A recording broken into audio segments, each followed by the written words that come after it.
What is up, guys? Welcome to 9 to 5 Escape. I'm Chris. I'm Joey. We got Rex behind the camera over here.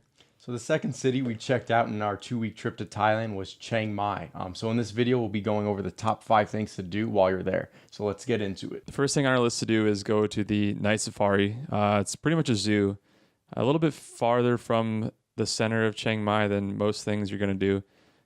It's open during the day, but I heard the best time to go is during the evening, which is when we went around 5 or 6 p.m. Pretty big place to walk around and get to see everything. They've got trams and shows and exhibits of all sorts during all times of the day. It's a little more expensive to get in. I think it's about 800 baht, around $25 for adults. So again, on the higher end of something you're going to do there in Thailand. The first thing we did was the night predator show. So they had things like lions, tigers. They actually had like pigs. What were those things crawling on the line? Oh, the bear cats? Yeah, they had bear cats crawling across a rope out in the crowd. It was pretty cool. The trams ran, I think, about every hour or so. And you get in this vehicle, kind of like the one you do in Disneyland where they take you out to Disneyland from the parking lots, where it's all these cars connected up. And they do the tour in Mandarin, Thai, and English. So it's a lot of fast talking and running through it. So it's more about just sitting and enjoying the animals more or less than listening to what they're saying. I believe some of the animals you were able to feed them too, so. Yeah, you could buy little baskets of like carrots and celery and like weird vegetables you could feed them. They'd actually walk up to the tram when the tram would stop, and you could hand them things, and people would be throwing the food at the animals too sometimes. It was a little weird, but it was cool to see the animals actually coming up to the tram. And then they actually had a tiger show where they have some of the last species of tiger left in Asia that are at these zoos. They have these handlers in these shows where they bring these meat, like buckets of meat with them with sticks, and they feed the tigers and they get them to do tricks, jumping up for the meat and like walking on hind legs and stuff like that. Things you'd see like cats do on a normal basis. I like walking around the zoo. There's plenty of exhibits to walk around to. They had a large path. There's a big lake in the middle actually that you can walk around, and there's all sorts of exhibits from every animal you can see in a zoo basically. And they're not all Asian animals either. They've actually brought over some from North America and South America too. It's funny to see like regular North American animals in the zoo in Thailand, because they were like something basic to us, but foreign to them. Like a coyote or like a buffalo or something. Right. So the second thing on our list was to check out the Doi Suthep Temple. It's the temple that's going to be at the top of the mountain in Chiang Mai. I think it's the tallest mountain in Chiang Mai, actually. Oh, really? Tallest point in Chiang Mai. Right. Oh, definitely. So basically, we take like a cab. There's I think they call it a song tao, which is basically a truck that's been converted into a taxi of sorts, where they put a shell over the back and you just sit in bench seats in the back of the truck. Right. Probably seats about 8 to 10 people. So basically, once you get to the temple up at the top of the mountain, there are a few more steps up. Not just a few. There's a lot of steps to get I think up. it's a few hundred, right? Something like 300 and something. And once you get up there, the temple is very, very scenic. A lot of gold everywhere. A lot of that tile work that you would see in the temples in Bangkok. Just you could spend a good amount of time just walking around, checking out the sights, and then because it's on top of the mountain, you could see a view of the whole city. At least you could try. There is pretty heavy pollution in Chiang Mai. Yeah, if it hasn't rained in a while, it can be pretty thick. Right. You can actually see the airport down at the bottom too, and there's just planes taking off nonstop. So if you are planning to go to this temple, maybe try to do it on the day that you have pretty clear, visible conditions. I think that would really enhance your view of the city. And maybe stay there later towards the evening, because just to see the city lights and just to see the temple lit up at night is something to see. Yeah, if you can time it, do it in the evening, and when the sun goes down, you can see it all lit up. When you're actually down in the city, you can look back up at the mountain. You just see this nice glowing like temple at the top of the mountain. It's pretty cool. Yep. Number 3 on our list is the night bazaar, or the Sunday market, the walking street market, and it's insane how many people there are. It's about, I think it's about a kilometer long from, they call it Old Town Chiang Mai, where there's this, it looks like I think it's like a moat basically, that goes around in a square, and next to the moat is a wall. And so starting from this wall and this gate, you walk down the street for about a kilometer, and there's just vendors on every side of you. There's street performers down the middle playing, drums on buckets, playing instruments, basically trying to get your attention to give them some money. I'd beware of like pickpocketers, because there's just so many people. We didn't have any troubles, but I'd wear your backpack on the front, if you have one. Definitely keep your wallet in your front pocket. Always try to barter and haggle with the people. They're gonna come at you with a price that's too expensive. You can always get something cheaper. I don't think I ever paid full price for anything.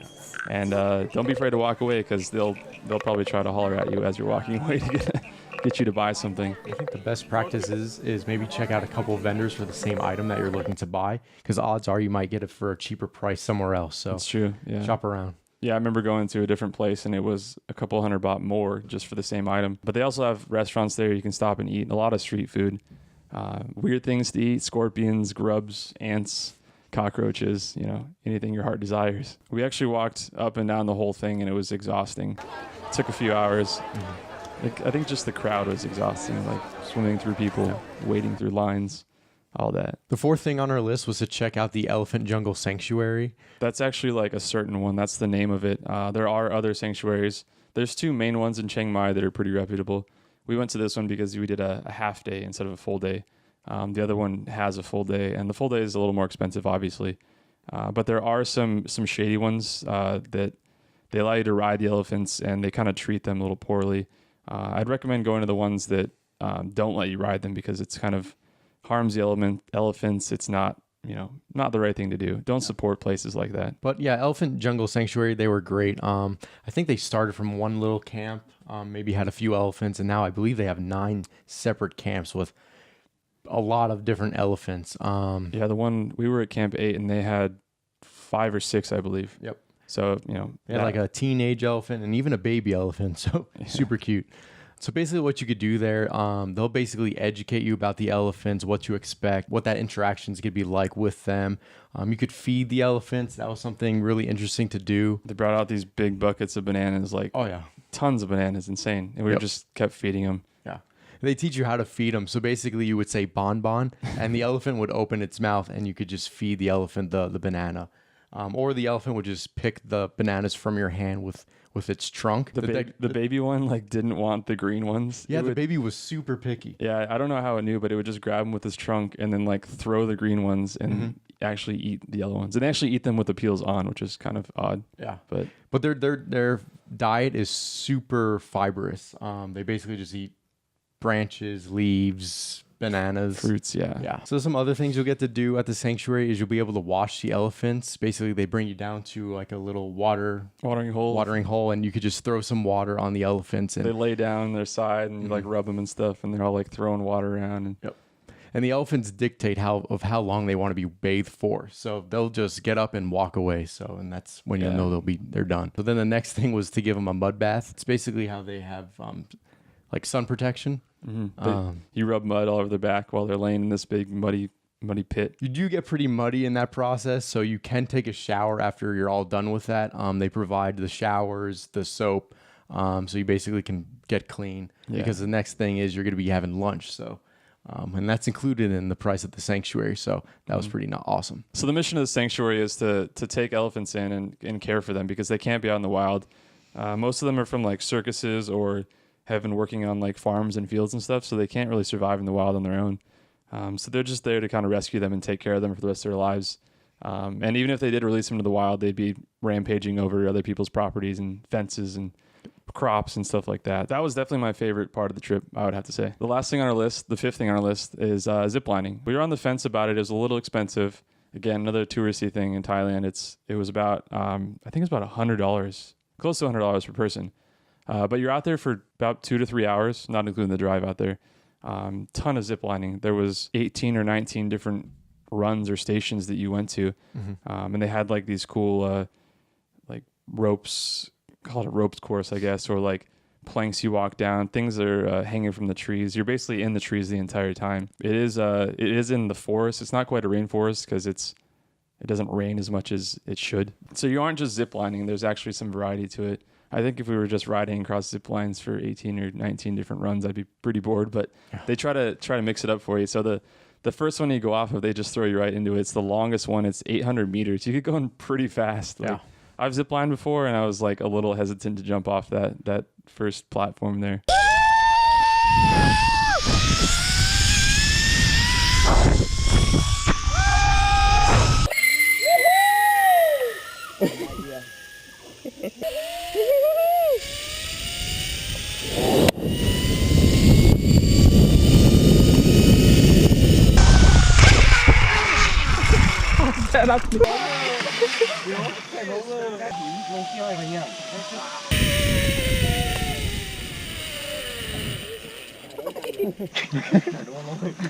They also have rappelling stations there. I thought that was pretty cool because you could choose how you want to rappel down. You could do just like a normal rappel down where you're going butt first, Yeah. or you could even do like a Mission Impossible one where you're going down basically on your tummy.